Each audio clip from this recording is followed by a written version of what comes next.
Life Audio. Today on Talk About That, John is terrified of speaking to youth even though he was a youth pastor and congratulates me on my symmetrical face wounds. Meanwhile, I reveal the surprising star who was rejected for the lead role in the original Terminator movie and tell you the tale of Fred Turner, the man who walked across America. Plus a conversation about asking, seeking, and knocking and why our persistence in prayer sometimes matters more than the prayer itself. Today's episode is not sponsored by a little something sweet. Hating yourself after a salty, fatty meal? It's time for a little something sweet. Well, buckle up, Buttercup. Let's talk about that. John and Jonnie bringing you the audible sensations of another week of the podcast. We're not on the Audible network, though. We need to probably preface it by saying that. Well, Audible, the word existed before the network. That's Johnny. true. That's true. Yeah. You can't hijack that word. Yeah. But, There'd just be a food network called Edible. yeah, You know? Audible and Edible. I'm sure there is. There probably is. Like I was at the All the dentist best the other ideas day, are all taken. and I was watching on the ceiling screen, you know, Yeah. that they put those TVs up there, Sure. and it was the Pluto network. Yeah. I was like, there's just so many I networks. think Pluto is like they show old shows. They were showing, it was all Bob Barker era Yeah. Price is Right. Pluto's like a television network, but it's not really a network. It's like it's a subscription kind of a thing, too, I think. And I think I was watching an early episode, and I was shocked, number one, how many mistakes were made that they just left in there. Were like... On Old Prices, right? Yeah. Like, one, he was really rude, I thought, to everybody. Oh, yeah. Really smug and rude. But they were... Obviously, the contestants would come down, everyone's cheering. Mm-hmm. And like twice it happened, and they're both to women, that he would say, well, welcome to The Price is Right. And she'd go, I'm sorry, what? I can't hear you. She couldn't hear down. Oh. She's like, I'm sorry, what did you say? She was like, I said I couldn't hear what you said. What, do you have a hearing problem? It was like he was trying to make a joke out of it. They didn't edit any of it out? No, They're just I was like, leaving wow. these. Oh, this is Apparently fascinating banter. this lady has a hearing problem, everybody. And they're all laughing. It was like, she's not really laughing, and she doesn't know what you're saying. You know what, Bob? Deafness is hysterical. You know, his legacy hasn't aged the best. I mean, there were some scandals backstage with It's aged much worse the Price is Right girls. Yeah. There was some harassment. Yeah. Yeah. And then like several times, like the buttons didn't work and the contestants didn't know what the other bids were. Oh, boy. So he had to keep naming them. It's like, okay, she's 750, Yeah. she's 751. And he's annoyed. He's very like annoyed by it. You're like, I'm just going to say $1, Bob. That $1 guy. Oh, that guy. Gotta love the Always. $1. Every time, man. Every time. Yeah. But it is good to be back. And I'm almost healed up. We're getting close. Yeah. It's a slow process. You know, it's not even been 3 weeks yet since my terrible accident. And I told you last, did you get the photo? You got it ready to go? Oh, I got it. I told everybody last week that I was going to put it on the video. And then I had people literally reach out and they go, hey, you said that you were going to put your photo of your injuries in the video. Well, we probably thought that Adam was going to... We thought he was going to edit it in. Adam, what's the deal, man? It's Adam's fault. Anyway, so after much ado, I decided to show it. It's a little gruesome, but that's what my face looked like. This is the day after, I think. Maybe a couple of days when my eyes started, the puffiness here. This is the terrible road rash here. So the bridge of my nose was stitched. So that's got a few stitches in it. And it's and then this section above my mustache line is a nice chunk of meat that's just missing. It's I will say this, you really did a good job of making sure it was in the dead center of your face. Yeah. To not hit on the side, on either side. Yeah. That's like, you know what? It was flush. I'm going straight down. Yeah. Yeah. Yeah, it was I'm sure you were thinking about that. You were talking about that feeling of knowing it was about to happen. That's a really bad feeling. Yeah, you just go, I'm out of control, I'm on the ground. It was not like enough time to do anything about it. This is happening. Yeah. So I was, for some reason, because I bought those scooters on Amazon. I bought 4 of them. So I have 4 of them in my garage now if anybody wants some scooters. Because my wife now is terrified. Have you thought about suing Amazon? You know what? That's a great idea. Yeah. Not a sponsor. Yeah. And never a sponsor now. But because I bought those scooters, I still get ads. You can go back to the logo. This is a lot. I'm just creeping people out. Anyway, you have to watch the video on YouTube.com. If you want to talk about that, go to the Talk About That channel. If you want to see I guess we could drop it in a clip or something. But anyway, because I bought those on Amazon, I get all these programmed, you're in the algorithm. So they still target me with these scooters. I'm like, hey, buddy, I'm not your customer anymore. I'm not the guy. First of all, I have 4. Yeah. So I think I'm done. I caught my limit. Yeah. But beyond that, I'm not your guy. But I got one the other day, and it was an ad for one that said it's the fastest one ever. And I go, well, because the one I have goes 20, which is a lot. Yeah. That's a lot for something that you're not strapped into. It's just, you're on a skateboard that goes 20 miles an hour, basically. Right. And I've shown that being thrown off of one at 20 miles an hour is a serious. John, this one goes 50. That cannot be legal. I go, it is, but he goes, this isn't a toy. Don't get this for your kids. This is not like a starter scooter. And he goes, and you're going to want to wear a motorcycle helmet if you ride this. And he was in the promo of it, because I watched the video of him trying it out to see if it really did go 50 miles an hour. A suit of armor. I mean, he was wearing his leathers like you would if you were on a motorcycle. And he had a motorcycle helmet on. And I was like, but then you're just, he was gunning it though. And I was like, this is a lot. I cannot even imagine being comfortable going 50 miles an hour on that. Dude, I saw a guy come down my street the other day on one of those single wheel. Yeah, the one wheel guys. And he had to be doing 30. There's no way, dude. Dude, he was flying. Oh, I know. It's a big car tire, those one wheels. He's just standing upright. Yeah. Flying down the street. I thought. He had a helmet on, surely, though. I don't remember. I think it was near your accident, though, and I thought, what are you doing? You know what I'm saying? Dude, slow down. It was so fast. Yeah, I can't even imagine what, ERs and stuff. I'm sure if I talk to, I'm sure if we could ask them to send in if you're an ER person, how many of people are coming in? I bet you it's a lot. I bet you there's tons more. It's like pickleball. Like when you have the resurgence in the culture of some of these more risky behaviors, or something's a big fad, and then you go, oh, yeah. Yeah. It's like the first year of fake Christmas trees or whatever. There was so many fires or whatever because they just were making them out of whatever. And it was like some flammable materials. Yeah. Same thing with this. Like you have scooters now. You've got people doing pickleball. And it's like. Actually, asbestos doesn't. You got 50. I don't know. You got 50 people. Well, it does other things. But you got 50-year-olds out here doing exercise for the first time. They're like, I can get that ball. Well, yeah, you can. But your Achilles says no. You left your knee on the other side of the court. Yeah. Yeah.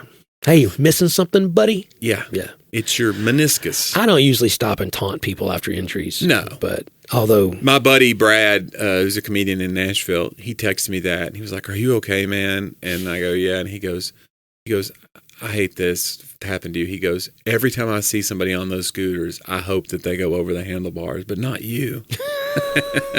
It's true, though. When you see somebody on those, you go, God. Look at this guy. But I don't know. But that happened to me. Do you watch a lot of YouTube videos of people getting injured? I mean, it's hard for me because I always want to know they're okay. And sometimes you don't get that closure. No. You just go, and then he's just off the cliff, and you go, he's okay though, right? Right. And there's it just has some. We're so desensitized. Yeah, we're so just like, hey man, can I get a resolution? Pew, pew, pew, pew. We're so desensitized to violence now. Yeah.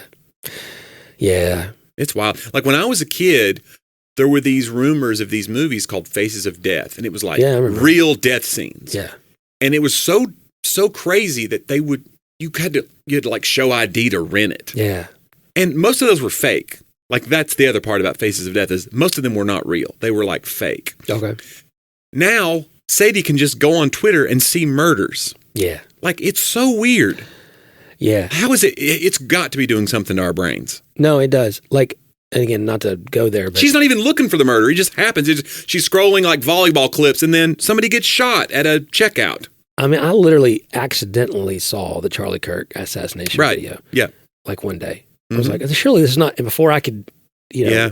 And I was just, like, man, I don't like having seen that. You know what I'm saying? There's no way it's not doing something to our brains, but well, we know that it is. I'm sure we'll be okay. But as long as you allow our podcast to do things to your brain, John, how can you find out more about what our podcast is doing to your brain? You go to talkaboutthatpodcast.com, and there you'll find over 400 archived episodes. Maybe you're on a road trip soon. You got summer break. Summer break. You're going to be going on all these vacations. Oh, you need heading down something to to sunny fill the Florida. Time. Like, shut up back there, you say to the kids. Don't talk about that again, Daddy. That's what the kids say. Your kid sounds weird, man. I do wonder how many kids requested. You know what's funny is I've had a couple of kids come to my comedy shows lately, And the parents come to the table after and they go, man, I dragged him here and I didn't know if he would like it, but he loved your show. And that's like a cool thing. And also like, is my comedy for 11-year-olds? Like, I don't know what to think about it. Yeah. Am I writing on that level? I haven't been wanting to tell you. Oh. But it's sort of the baby with a teenage elephant in the room. Well, I told you I re-upped, the youth event that I did. Yeah, it was going to be the famous last one. And then the guy sent the offer. Like this past week, he goes, I want you to come to Colorado Springs. You're our favorite that we've ever had. Bro, you're Icarus here, man. I know. I'm flying way too close to the sun. So I won't get up from the table. I'm trying to, listen, I'm doubling down. You're up. You're up. You got pocket aces and you're like, you know what? I'm feeling good about this. And then one day I'm going to. Remember I don't know if this is an appropriate joke or not, but it was yours. So, no. But you used to always say when you're twins, when you're little kids, you take baths together. Yeah. And you're like, I don't remember it, but at some point that last bath was awkward. The last bath had to be weird. Yeah. Like there's a reason. Yeah. It stopped. Yeah. And I think that's going to be your memory here. It's like the last youth event. I could have went off on a cool, like, hey, this had every reason to not work and I killed. And now it's like, no, I'm going to go back. I'm going to Colorado Springs. Yeah. You're either going to be Brett Favre trying to play for a different team. Or you're going to be Tom Brady trying to play for a different team. Yeah, could be. Yeah, I could go out with John Elway with my finger. I could have been John Elway. Hey. Yeah, and now you're going to be... Yeah, present day John Elway. Brittle and angry, probably. Well, it's been a while. That's true. You're allowed to age. Oh, okay. Why do we shame people for that? I don't know, man. You're right. Yeah. These kids... They're lucky to have my experience on that stage, telling them all about life. That's right. The main thing I don't do if you're in a youth audience, by the way, I can't remember if I said this last time, but you don't, because I have jokes where I go, I'm 51 or whatever. You can't say that. No. 51 to them, I may as well say 81. Yeah, same thing. Or 67. I may as well say I'm 67. Oh, jeez. John, you know what we need right now? What's that? A word from a few of our fine sponsors.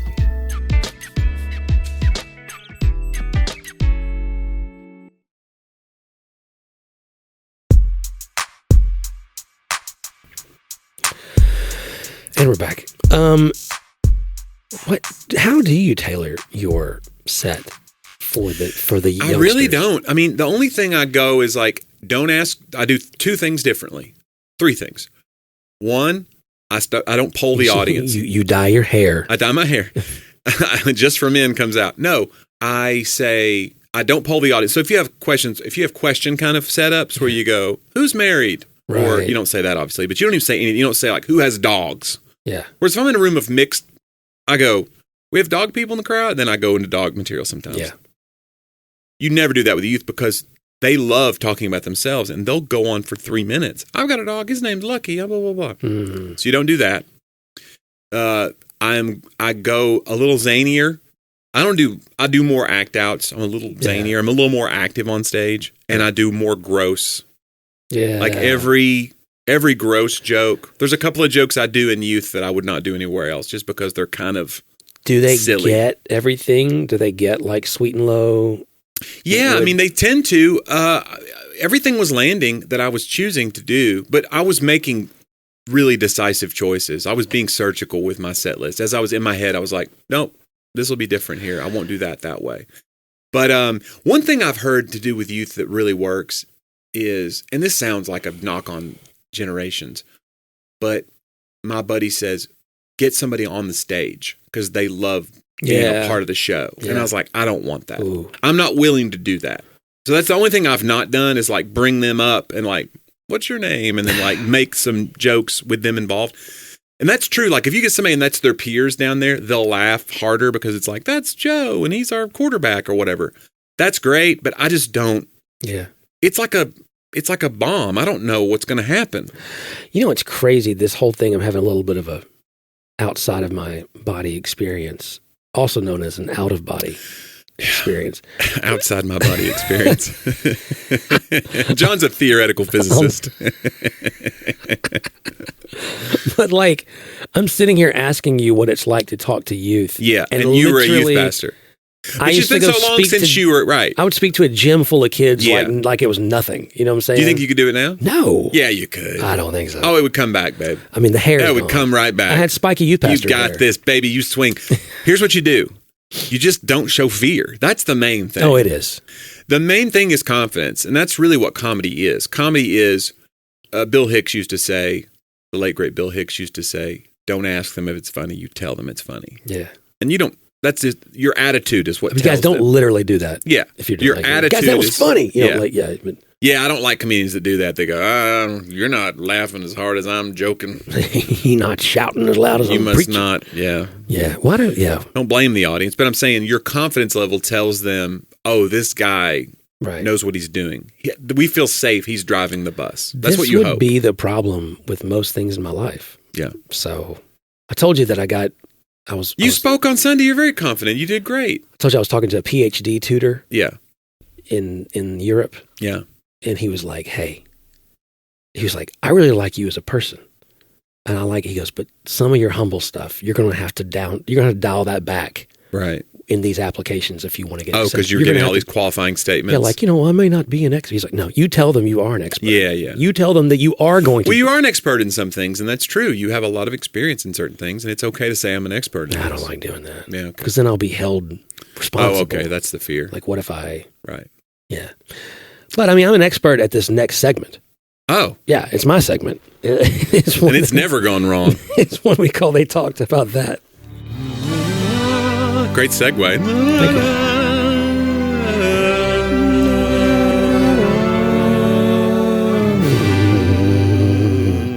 Thank you. How did we both went bass? Yeah. Bass. Ezekiel Hopkins. Okay. 1633. With a name like Ezekiel? Yeah. I'm going to guess 1600s. Yeah. It's a little... So this is one of those... If you guys become quote people, and everyone acts like it's easy. Right. But the deal is to really... You think these people know when they're saying something like, this is going to be quoted? Like, that's what I've always wondered. Like, at some point, Mark Twain knew people are writing this down. Yeah. This is a good one. Well, if you're writing it, yeah, right, if it's going into a published work, then right. you would hope, right, it'd be quoted. But yeah, Twain for sure. I mean, he lived for that stuff. But yeah. Ezekiel Hopkins, though, it's clunky because when you look for quotes, you find these perfect quotes, and then when you really start to search them, they go, that's been rewritten for modern ears, but that's not the original. So I can't do that. I don't want to be that, Jonnie. Okay. So I want to give me read the Old English version. Then we'll put it into our own. We'll help then explain it if need be. But oh boy.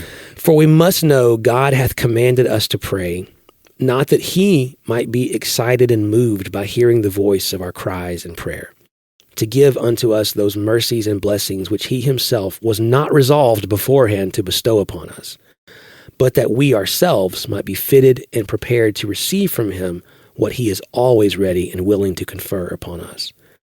So like the original quote, as they kind of put it into modern words, is more like, we don't pray as if God wasn't going to do this already, like that he's withholding...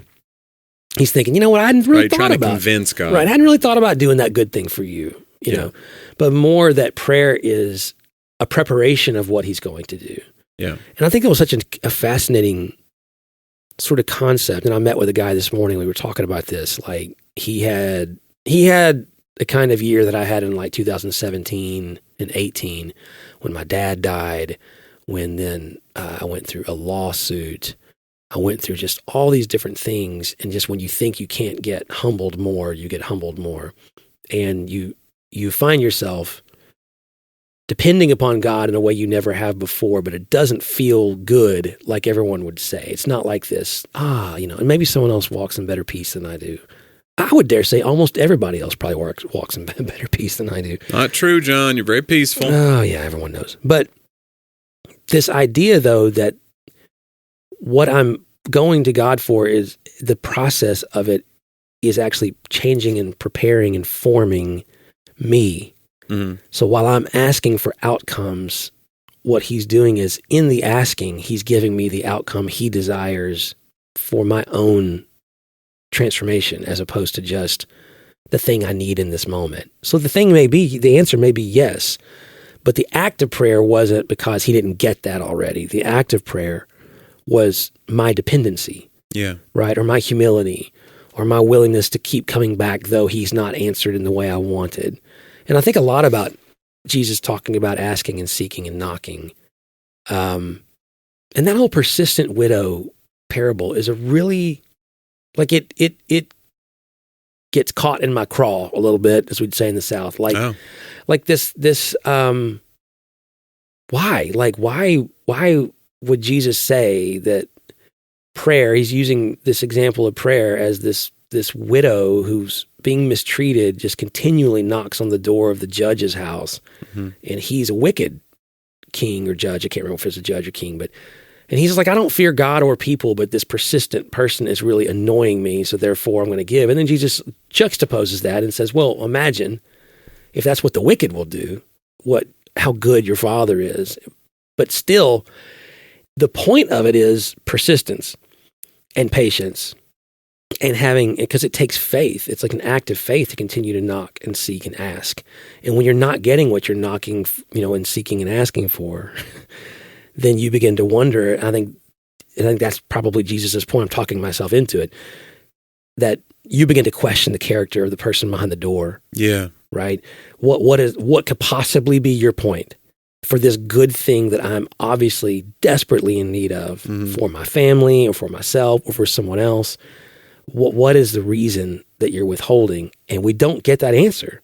We don't get the answer of God saying, the reason I withheld was, and I think we love the idea that, well, someday you look back and then you can see why. And guys, sometimes you can, and then sometimes you just can't.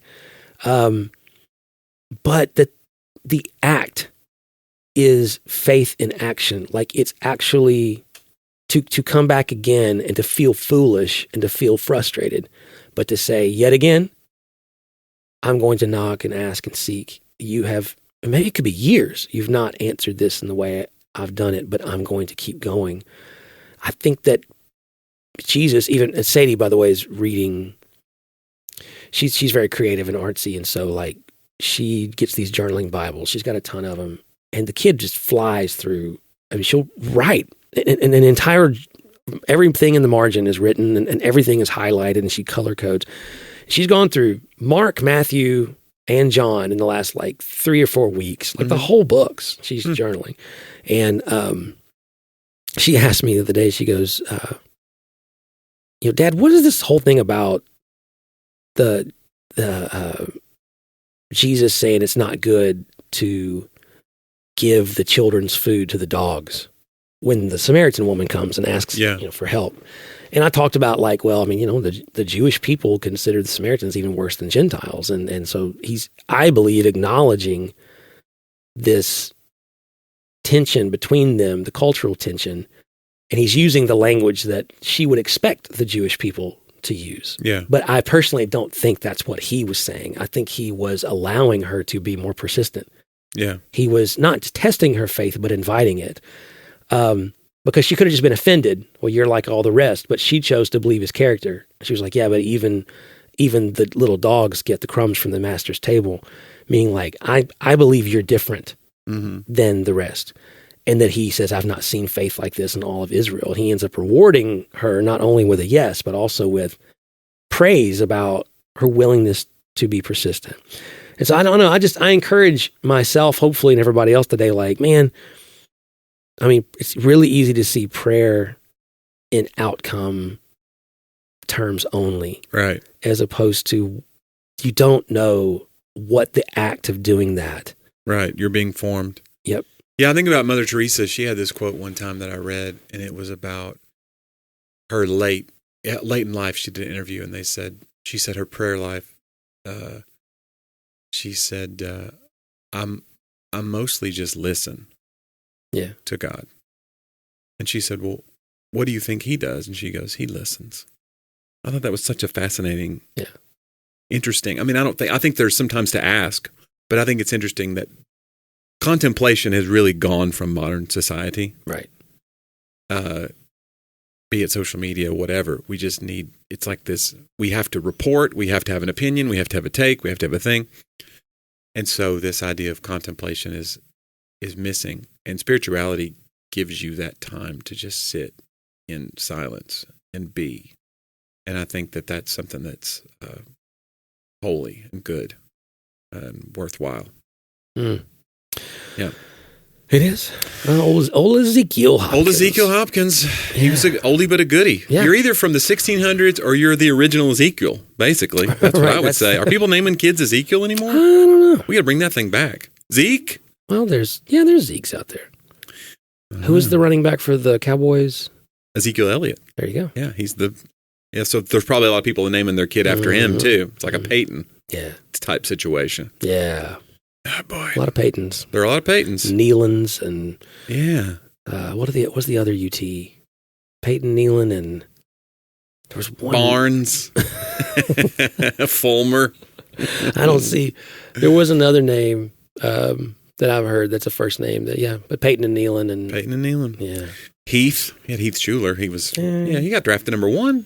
What do you want, man? No, I love Heath. He's a Tennessee legend, but not an NFL legend. Yeah, it's true. He didn't do as well with the Redskins. Yeah, poor guy. John, let's do my segments. Let's start with old jokes. We call it Joke About That.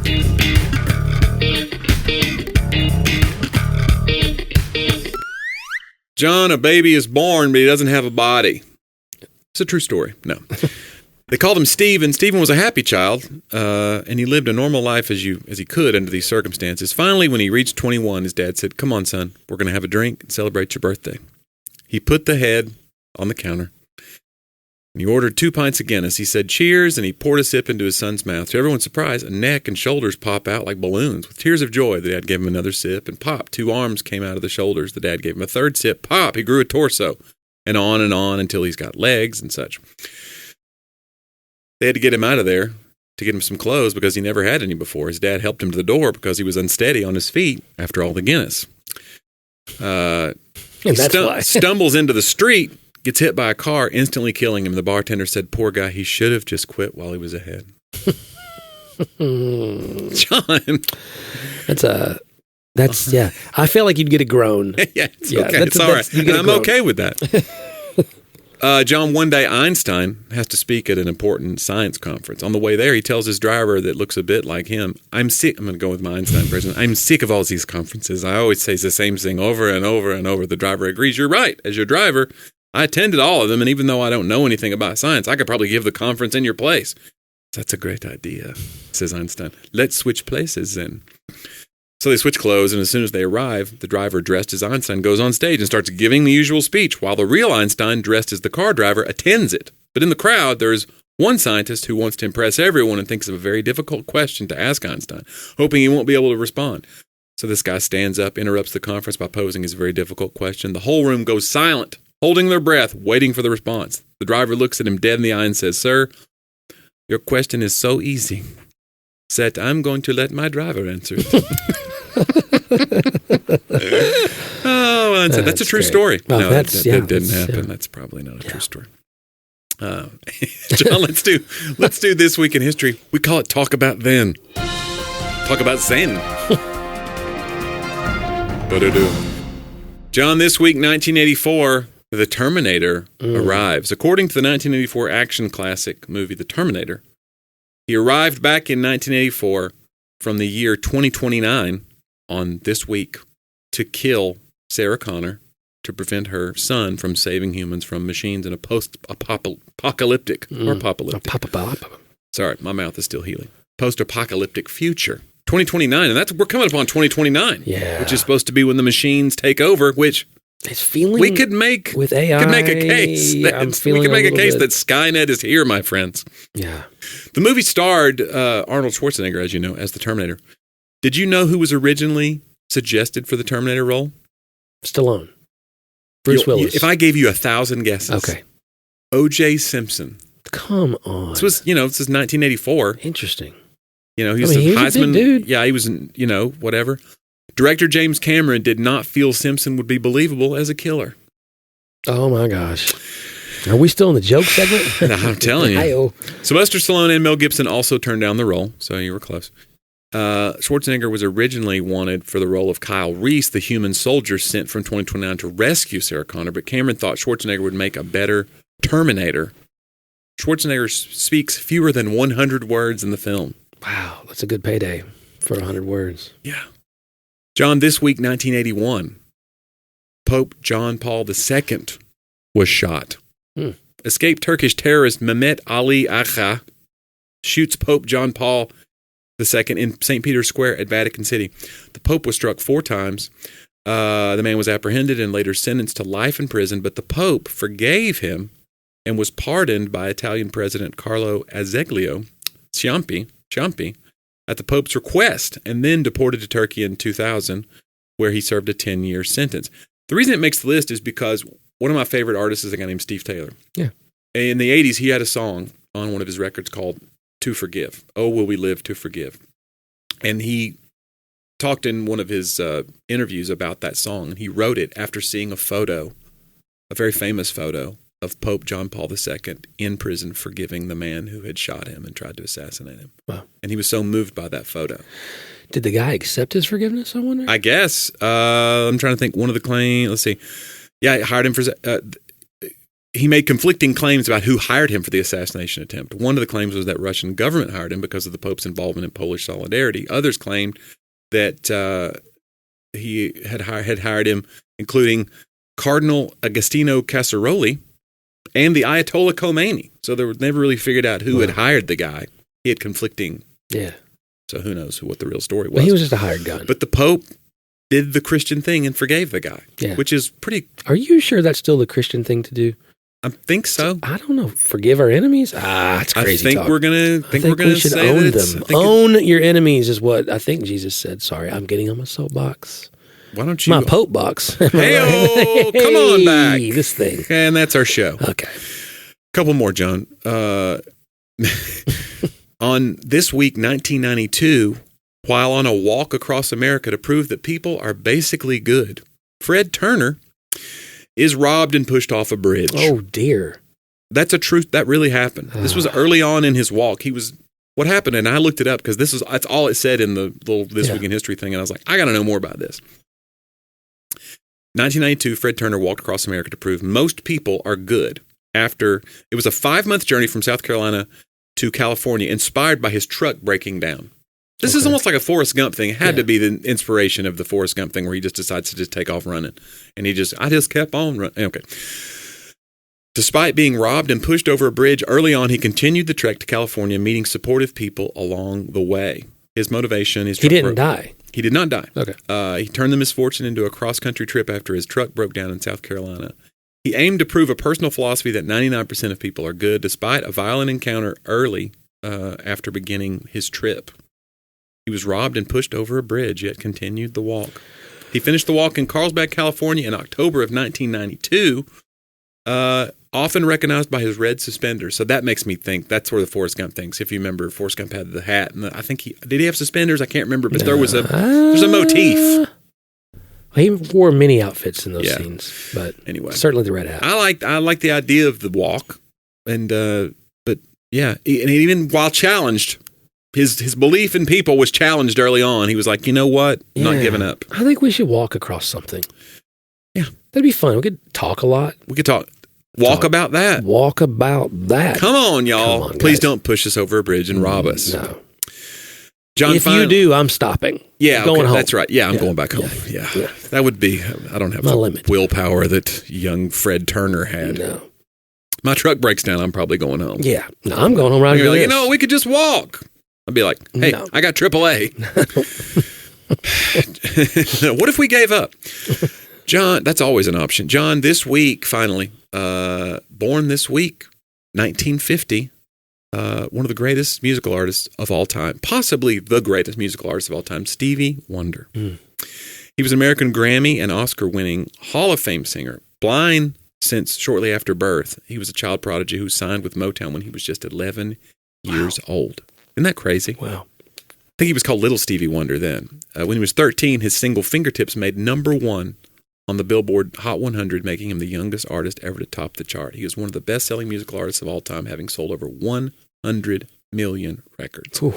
I didn't know this. His blindness was a result of being born 6 weeks premature and placed in an oxygen-rich hospital incubator, which caused the growth of his eyes to stop, resulting in detached retinas. You know, there's a big whatever conspiracy that he's not really blind, because there's been a few instances where like a mic stand starts to fall over and he reaches out. Some people think he can see shapes and shadows and things, but if he's got attached retinas, he sees nothing, because I looked it up. If you have detached retinas, so it could be that he just hears it. He hears it so well that he's like, that's falling, and he reaches out to kind of steady it. Yeah.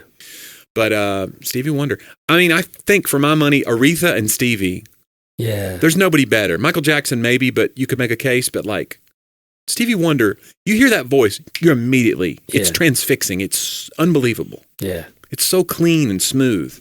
Yeah. And soulful. I mean, it's so good. Talented dude, man. Yeah. Yeah. My hat goes off to like the people who style him and dress him, because it's like, does he have input? I just wonder. Right. They're like, you look great, Stevie. I mean, there's a lot of trust there. Oh yeah. There's a lot of That's true. Yeah, I mean, I would imagine when he started his career, he was less concerned, but as rock stars continued to grow, right, the image became more and more. Yeah. It's just, man, there's a lot of trust going on. You look at those old stars, like country stars and stuff back in the 20s and 30s. I mean, they could look as haggard. Yeah, that's the whole point. Yeah. You want to look like the common man. That was the kind of music you're making. Now it's like, it's a visual medium. Everything's visual, and I don't know. I'm going for the whole common man thing. Thank you, John. Yeah, and it's you're nailing it. I tell you. Too common almost, some would say. Uncommon. Subpar. Well, anyway, than par. Yeah. That's fine. I don't know. Well, anyway, that's the This Week in History for this week. That was good. I think it was a good show. I think it was a great show. Okay. Well, you oversold it. Oh, sorry. Yeah, my bad. It was just okay. It'll do. Adequate. It'll do. Yeah. We have a friend that uses adequate as if it's a really positive thing. Yeah. That was adequate. That was. I'd go so far as to say it was okay. Yeah. You guys should check out Jonnie W., who's back, guys. Listen, a little scooter accident can't keep him down. Absolutely. He is out there right now. Let me just say, the rescheduled dates are going out today for the shows that we had to reschedule because of the little mishap. And can I announce them? Is it okay to? I think that'd be great. Can I do it? No. Please? Okay. Hold on. I got them right here in front of me. They are. Hold on. I got it. Oh my gosh, everybody. I'm sorry. Don't do this. It's dead air. Don't be this guy. May 22nd, Crosby, Texas. Okay. May 23rd, Wilson, North Carolina. All right. June 3rd, Cleburne, Texas. June 4th, Van Wert, Ohio. June 5th, Greensburg, Pennsylvania. And June 6th, Beckley, West Virginia. Wow. Tickets at johnnyw.com. Get those. Yeah. While they're hot. Because one of them's coming up. A couple of those are coming up really quick. Yeah. Like we're making up the Crosby and the Wilson dates, coming up next week. So hopefully if you have a ticket, hold on to your ticket. Your ticket's still good. If you want to get a ticket, you're like, oh, I wasn't available then, but now I am. Let's go. One of those. I want to hear Johnny's scooter stories. One of those holiday weekend, right? Well, yeah, but don't. No, it's good. It is good. I'm saying you're like already home. You're unfettered. Hopefully, yeah. You want to go get some entertainment. Thank you. Yeah. Come on out, Crosby, Texas, Wilson, North Carolina. That's next weekend, and we're so excited. 5/22, 5/23.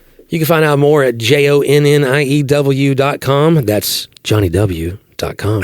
And you should check it out, man. It's a lot of fun. We're so glad. Listen, we're really grateful that you're well. I'm super grateful, and God's good, man, and He preserved me. And I'm every day that as the healing's gone on, I'm more grateful because it could have gone way worse. And I'm just glad to be back out there telling jokes. Yeah, man, that's awesome. Well, guys, that's a great show. Had a good time, and let's do it again next week. You're on. Talk about that.